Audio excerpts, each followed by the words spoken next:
Louie T Network.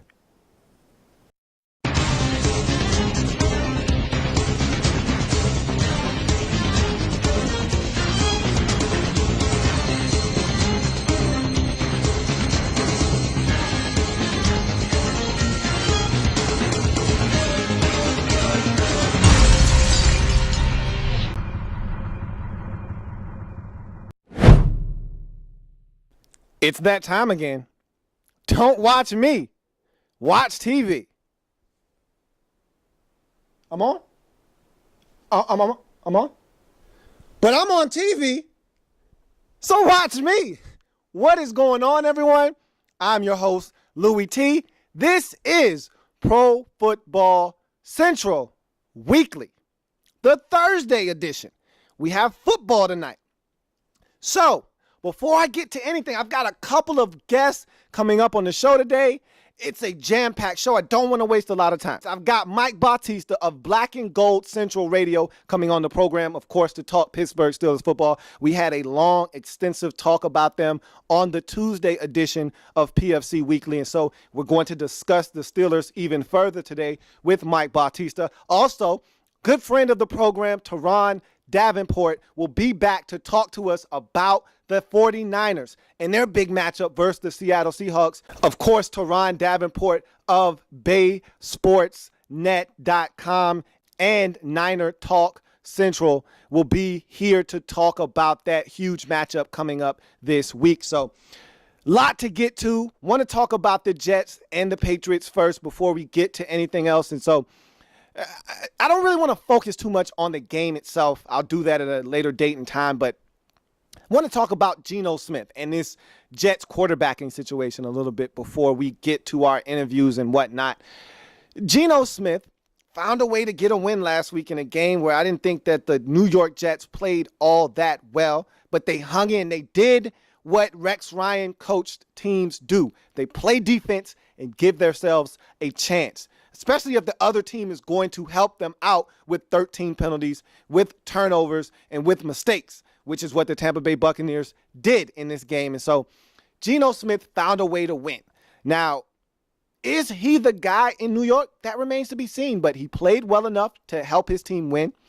Mark Sanchez seems to need surgery. It's reported that he needs surgery, but he's going to go the rehab route because he does not want to be put on IR, because Mark Sanchez sees the writing on the wall. If he goes on IR, his New York Jets career is over.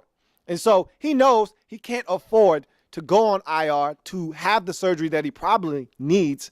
He needs to stay active, and so he's going to go the rehab route, and he's going to stick around this Jets organization as long as he can, because he's going to get another job. Whether he's with the Jets or not, he's going to get another job in the National Football League. Now, will it be in a starting capacity? No, it won't. It'll be in a backup role, and he wants to start. And he knows his best opportunity to start in this league is in New York. So can Geno Smith go on the road? That was at home when they took care of Tampa Bay. That was at home.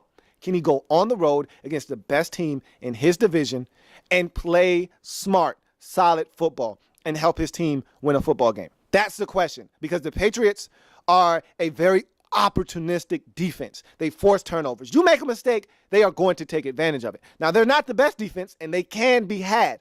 Buffalo had their way at times with this Patriots defense last week. And so Geno Smith, if he can be smart, they got to get help from this running game. This running game did not help them out last week. They got to be able to run the football. If Bilal Powell and Chris Ivory can't jumpstart this Russian attack, the Jets are going to be in trouble. I don't care who your quarterback is. You need to have some sort of running game. Unless you're Aaron Rodgers and the Green Bay Packers, you're not going to be able to win consistently without a running game. And even then, you get into the postseason, you still need a running attack. And so the Jets need to be able to run the football. They need guys to step up. And we'll see what Geno Smith is really made of on national television. Thursday Night Football, NFL Network, 8:30. Jets, Patriots, Geno Smith. Spotlight is going to be directly cast upon him. What is he going to do? Going to be some very entertaining television. That is for sure. And so, I'll take a quick break. And after I come back, we'll jump into the first of two interviews that we have today That being with Mike Batista of Black and Gold Central Radio. This isn't your average tequila.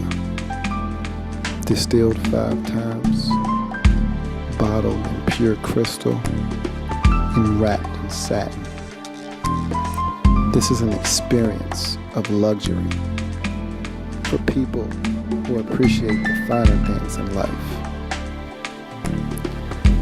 Bonita Tequila is elegant, sophisticated, luxurious, worldly, refined, and beyond perfection. This is the exclusive drink of the modern sophisticated. Try Bonita Tequila, the ultimate tequila experience. This is a Pro Football Central exclusive. I am delighted to be joined here today by Black and Gold Central Radio host Mike Batista. How you doing today, Mike? Good morning. I'm doing great. Wonderful, wonderful. I had a long discussion on this very program just 2 days ago about the Pittsburgh Steelers, about a good 20-minute expose on the state of the Pittsburgh Steelers. And it's good to have someone on the show so we can kind of delve a little deeper into the situation in Pittsburgh. And I was not impressed with the Steelers in the preseason. And they come out and they lay an egg in week 1. I want to start narrow focus first. I want to start with the game against Tennessee and then widen the lens a little bit. And so what are your initial thoughts about that game and how it unfolded against Tennessee at home? It seems like it's just different in Pittsburgh this year. I'm not accustomed to the Steelers losing at home to teams like the Tennessee Titans. Well, as far as how the game unfolded, even before the Steelers fell behind, they got a safety 3 seconds into the game because the Titans kick returner had 1 foot out of the end zone, and he backed up into the end zone. It was kind of a quirky, freaky start to the game, and then all of a sudden the Steelers are up 2-0 without really having to do anything, and it's like, wow, that must be a good omen for the season, But then it was pretty clear that the Steelers' offense wasn't doing much. Isaac Redmond fumbled, on the free kick, the Steelers got to the Titans 6-yard line, and Isaac Redmond fumbled into the end zone, and then they didn't get into Titans territory again until they were down by 14 with 2 minutes left. But the score, the Steelers offense wasn't doing anything in the first half, and they were still up 2-0. But we're getting into the second quarter here. Even then, even before the Steelers fell behind, you started to get this funny feeling that, okay, this is a 2-0 football game here. and when it's a 2-0 football game, you look and the other teams around the NFL, they're looking at, Pittsburgh 2, Tennessee nothing on the ticker, and they're like, boy, that must be one dull game going on over there in Pittsburgh. And it kind of made me think that, something's wrong with this team here because they're winning right now, but they're just not doing anything offensively. And, and then when they fall behind 7-2, and then you got a problem. So. Yeah, it was it was a baseball score for a little while, and when I was watching this game, and that fumble that you spoke about with Isaac Redmond was my momentous moment of that game because I felt like the game turned then. That Steelers drive after the free kick, that was a good drive. They went down the field and they had no problems. Roethlisberger was sharp. They got a little bit of a contribution from Larod Stevens howling. They get down inside the 10, and then you have that 3rd and inches fumble into the end zone, and they were never the same team after that. Let's talk about this passing game because, and we'll get to the running game in a little bit, but I'm not sold on Todd Haley as the offensive coordinator and this short passing game. Ben is a guy that can push the ball down the field. 21 of 33 for 191 yards isn't going to get it done, is it, Mike? Well, no. I mean, it depends. I mean, they need to have, and the passing game would be a lot better if they had a running back who could run the football, to keep defenses honest. Definitely. I mean, my big thing with Todd Haley was, as far as his play calling goes, is when they were down, the Steelers were down 16-2 with 2 minutes left, or a little over 2 minutes left, 3 straight times. They throw to Isaac Redmond, the running back, short of the goal line. And then they finally, they probably wasted a good minute and a half trying 3 straight times to go to Redmond. And finally, Jericho Cotchery scores the touchdown. And so they got to within a touchdown with a minute 23 left. Then they had to try the onside kick. But, they might have had more of a chance for a miracle comeback if the play calling was a little bit better late there. But, it's just hard to say. You have Ben Roethlisberger. You got to use him. It would certainly help if they had Heath Miller in there. And I definitely agree with that. I just feel like he's putting extra emphasis on the short passing game, 3-step drop, back foot hit the ground, get the football out, because I understand the premise of it. He wants to protect Ben. He wants to protect this offensive line, but at some point, you got to push the ball down the field, right? Well, yeah, absolutely. And they don't have, Mike Wallace is gone in Miami now. That kind of takes away the vertical passing game a little bit, but they held on to Emmanuel Sanders to be able to do that, and he had 7 catches, and I actually have Emmanuel Sanders on fantasy, so I was happy that he got 7 catches, and I was kind of slow to really take a deeper look and say, he kind of dropped a couple, and he was the intended receiver on the interception that Roethlisberger threw. But they have Antonio Brown, Emmanuel Sanders, the top 2 receivers. I was a little bit puzzled why we didn't see a little bit more of Marcus Wheaton, their rookie 3rd-round draft pick on Sunday. He had a really good preseason, and he was He's the guy that can stretch the field. He looks like he should be able to he's not quite as fast as Mike Wallace, right. But not many people are. Right, but he does more. He showed an ability to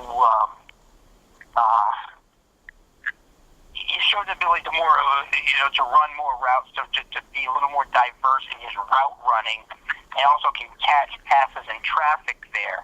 And I'm sort of wondering why he wasn't tried a little bit more in that game. I was disappointed in Wheaton because he did, in one instance where he returned a kickoff, and it was late in the game, and he took it in the end zone, and he hesitated before taking it out. Yep. Tackled right around the 10-yard line. Right. So, they got to work in.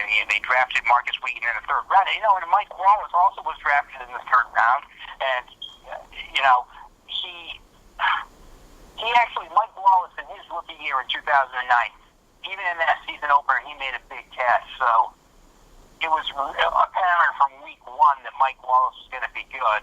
And, Marcus Wheaton did nothing in his week 1 in his rookie season. So, unfortunately, it's very early. We're only talking about 1 game. But I hate to say it, but Wallace got off to a better start than Wheaton has. So, let's talk about this running game. You talked about needing a running game and needing to help out this passing attack and having defenses have to respect the run so that they'll open up the pass. LaRod Stephen-Howling goes down, and we'll talk about those injuries in this game in a second, but he goes down late in the 3rd, early 4th. He's gone for the season. They had to re-sign Jonathan Dwyer. Le'Veon Bell might be out for another month. What is the state of this Pittsburgh Steelers running game right now? What is the state of this Steelers running? I can't, I'm not sure I can use those words on the radio.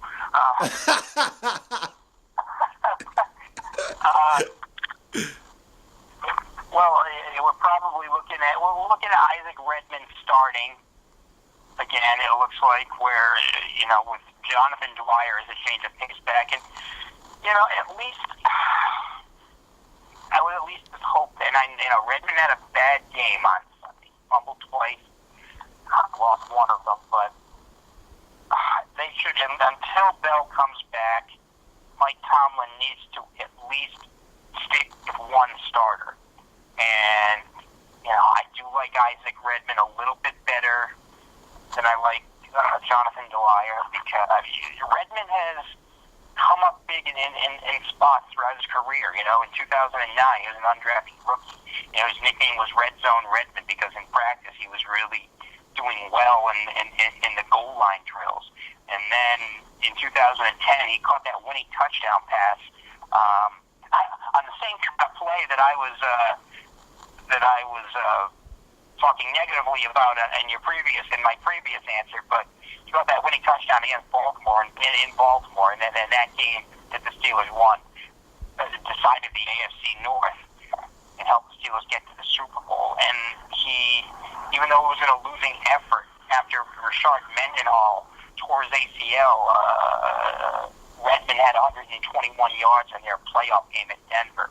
He had a 100-yard game against the Giants on the road last year. Season, yeah. I remember that. Yeah, Redmond's not going to, he's not going to be an about 1,000-yard running back or a 1,200-yard running back throughout an entire season, but he has come up big in spots during his career. And if the Steelers need to go another 3 games maybe, because they have to bye in week 5, I think. So, can Redmond just, I'm just hoping Redmond can put in 3 respectable performances until Le'Veon Bell gets back. There's Felix Jones too. I was just about to ask you about Felix. Yeah, and it seems like he's really not familiar yet with the playbook. It seems he's got a long way to go before he can really be a factor. On that fumble, that Redmond fumble, he was supposed to be on the field, but he didn't get on the field. Is that why Johnson was in the backfield? Yeah, that's why David Johnson, the tight end, was in the backfield. Okay, gotcha. Because I didn't understand that either. Okay, thank you for clarifying that for me. And even to be honest, I pieced that together in reading about the game since then. Okay. At the time it was going on, I didn't really see. I was just so angry about the fumble. Right. And it's not why Redmond fumbled. No, not at all. Not at all. It was bad handoff. Right. But they got to go with, hopefully Isaac Redmond can just be the guy for 3 games, and Felix Jones. It would be interesting to see how he develops, but he's really got to learn the playbook, and he's been a chronic underachiever throughout his career. So, yeah, with Felix Jones, the Steelers sort of have a wild card there, I guess. But the state of the running game it's just they're going to have to, other parts of the team are going to have to make up for the running game, because they're going to have to throw the ball better. Maybe they go no huddle. Yeah, they're not going to go no huddle, but it's nice to fantasize about the Steelers maybe just gearing it out and going no huddle until they have some semblance of a running game. But then the defense is going to have to help out too. Let's talk about that defense. And can this defense keep this team afloat? And they tried their hardest on Sunday, but you give up 16 in this league, you're supposed to win on most Sundays. And I thought this defense played well in this game. Troy Polamalu's out there running around. He had a magnificent play again, timed the blitz perfectly. Don't know how Jake Locker did not fumble on that play, but let's talk about this defense. I think they need to get more pressure on the quarterback. I thought Lamar Woodley played well. I wasn't that impressed with Jarvis Jones. He had one hit on the running back that was impressive, but he did go up against, in his defense, one of the better left tackles in the league in Michael Ruse. But is Jarvis Jones a guy that can complement Lamar Woodley on the other side? And can this defense hold up this team until they can start getting it going on the offensive end? Well, you know why you weren't that impressed with Jarvis Jones? Because he wasn't on the field enough. According to the Pittsburgh Tribune review, Jason Worilds played 46 snaps and Jarvis Jones played 30 snaps. Wow. So okay. If Jarvis Jones was invisible, it's because he wasn't on the field. Right. had 2 tackles. Well, he had 1 tackle for loss, or a 2-yard loss, and then I think he teamed up with Woodley on another tackle that went for a loss. I think, Jarvis Jones, he had a really good preseason, and he recovered a fumble. He forced a fumble. He sheared a tackle of Jamal Charles on a 4th and 1.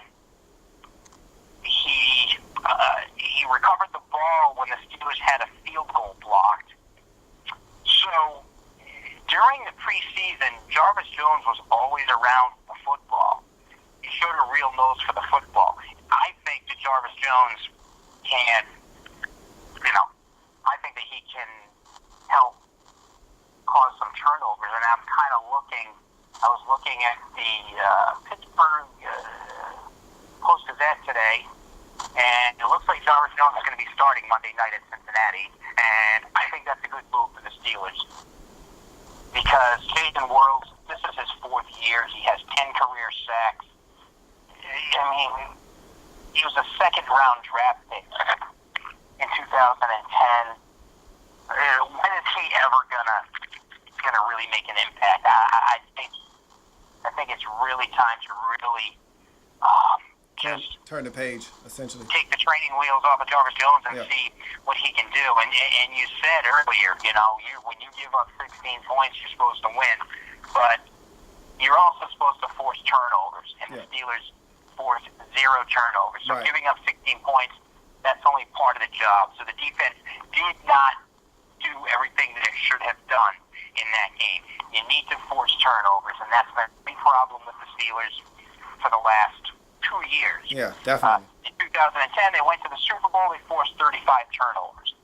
They forced 35 turnovers combined in the last 2 seasons, 15 in 2011, and somehow they went 12-4. But they went 1 and done in the playoffs. Right. And last year they go 8-8, and they forced 20 turnovers. So, 0 turnovers in a game, that averages out to 0 for the season. But that's not going to get it done. And Jason Worlds is not going to force turnovers. Right. I think Jarvis Jones can do that. So the key is to force turnovers and give the Steelers the ball, give the Steelers offense a short field to work with every once in a while. Yeah. And the Steelers were not, between Redmond's fumble and that last drive at 2 minutes left, the Steelers were not in Titans territory.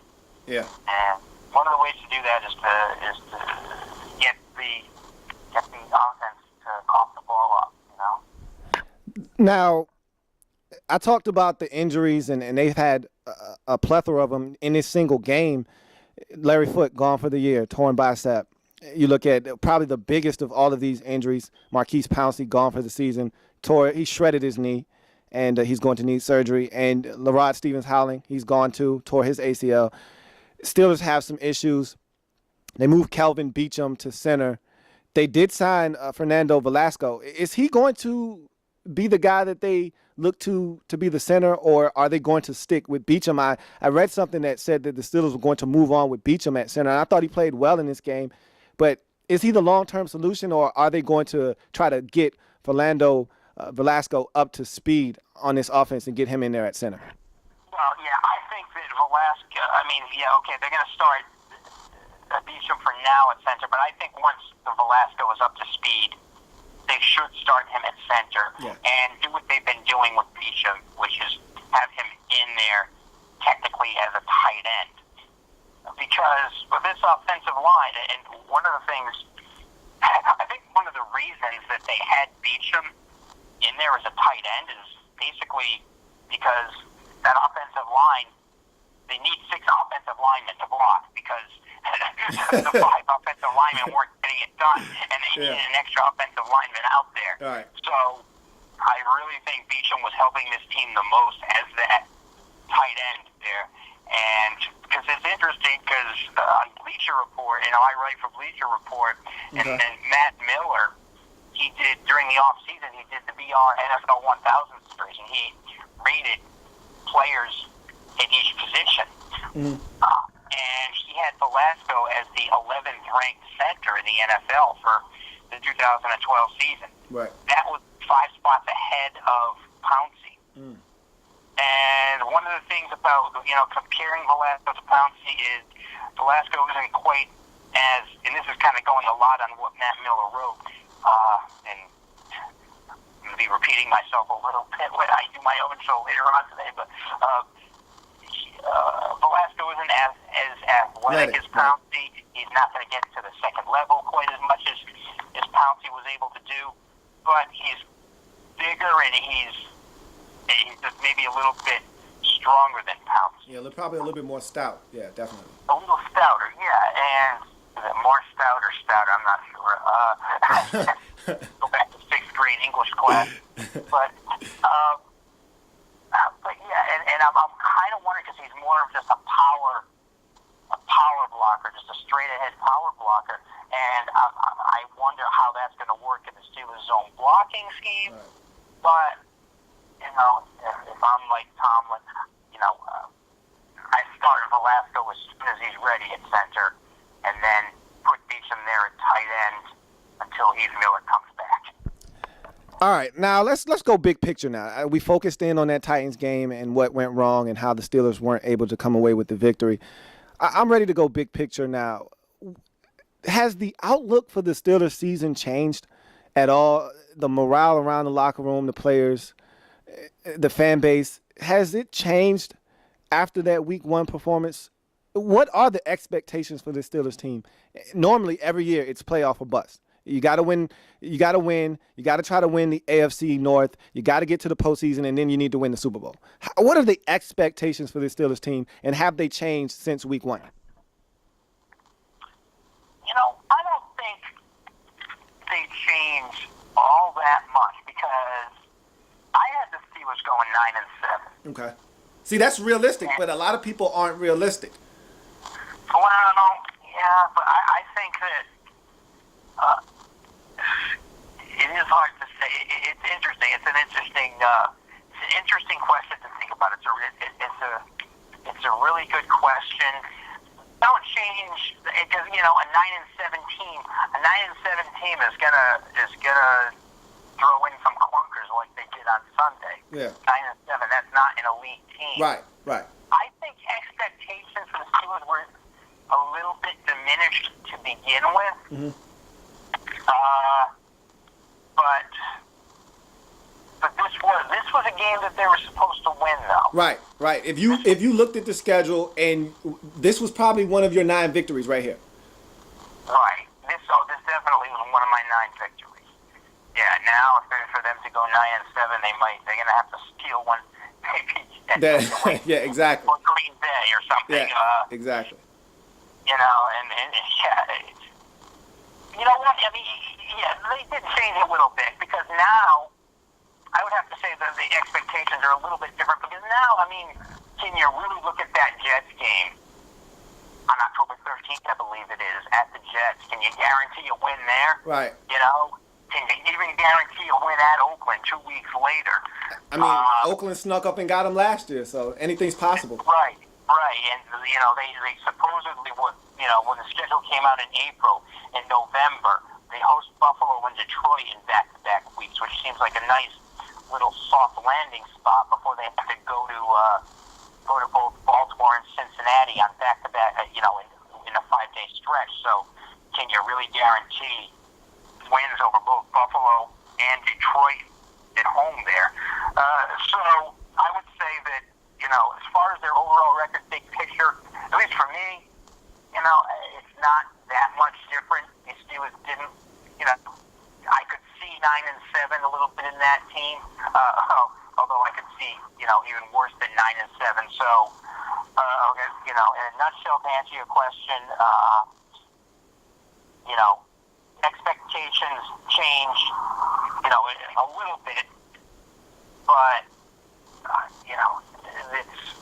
we weren't expecting all that much from the Steelers, but after looking at this game, it's like, oh my God, it's not going to be that bad, is it? Okay, so I want to piggyback off of that now, and this is my huge question because I'm a huge Mike Tomlin supporter, is 9-7 and another season outside of the playoff, is 8-8 going to get Mike Tomlin fired?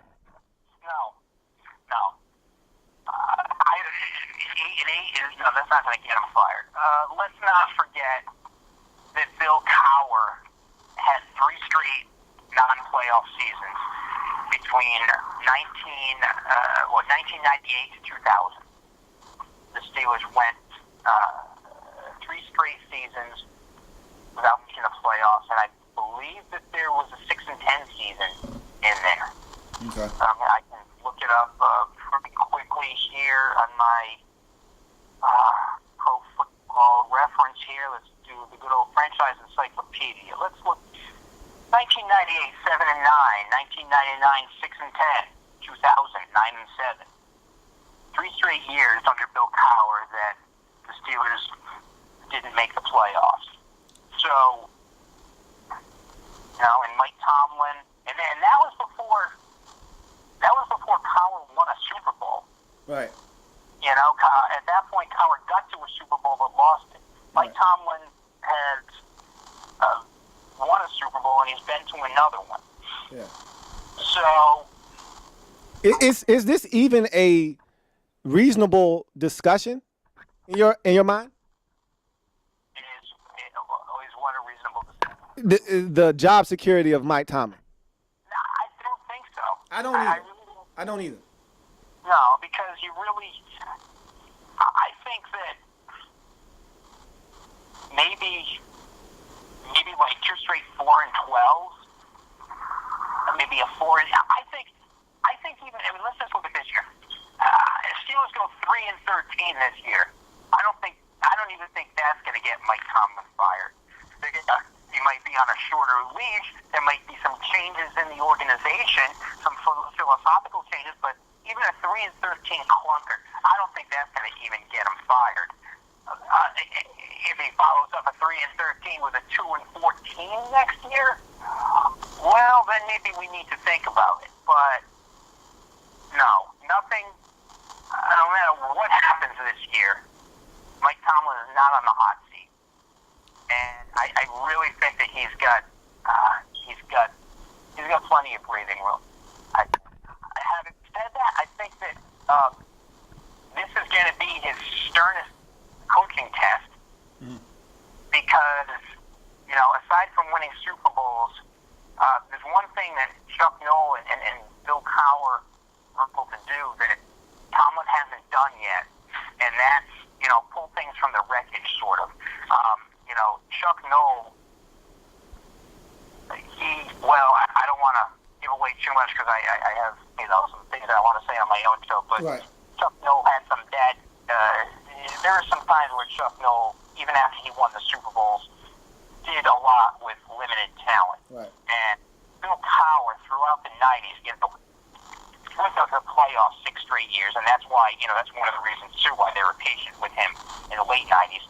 He 6 straight playoff appearances, and every year it seemed the Steelers were losing free agents. And Cowher kept that team going. And, the Steelers started out 0-2 in 2002, and they make the switch to Tommy Maddox, and, and they end up making the playoffs.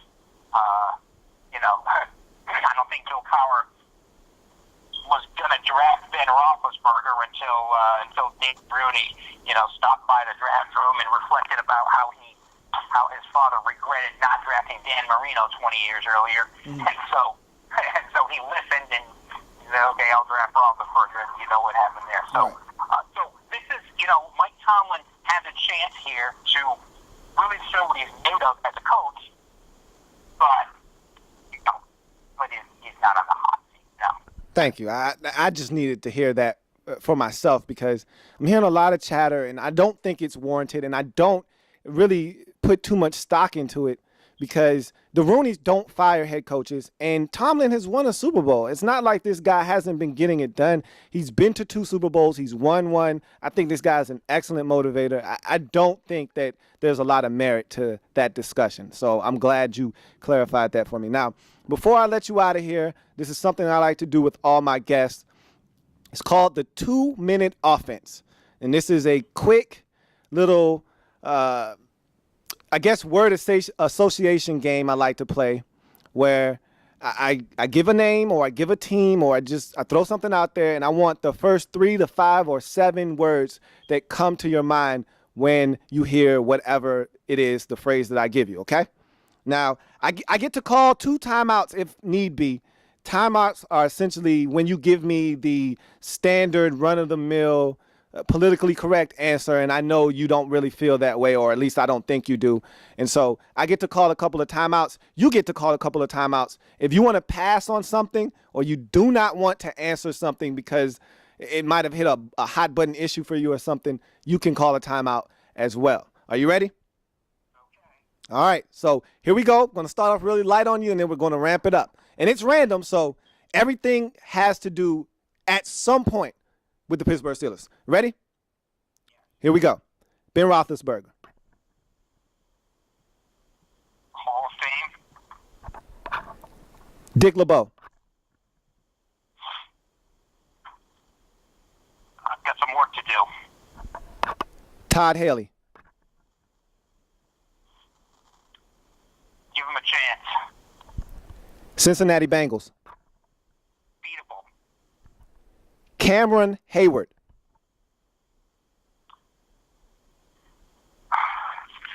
Now or never. Le'Veon Bell.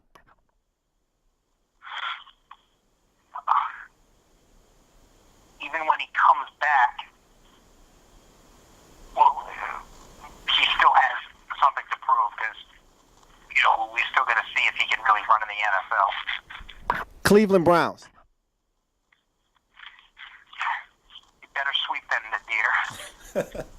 Mike Adams.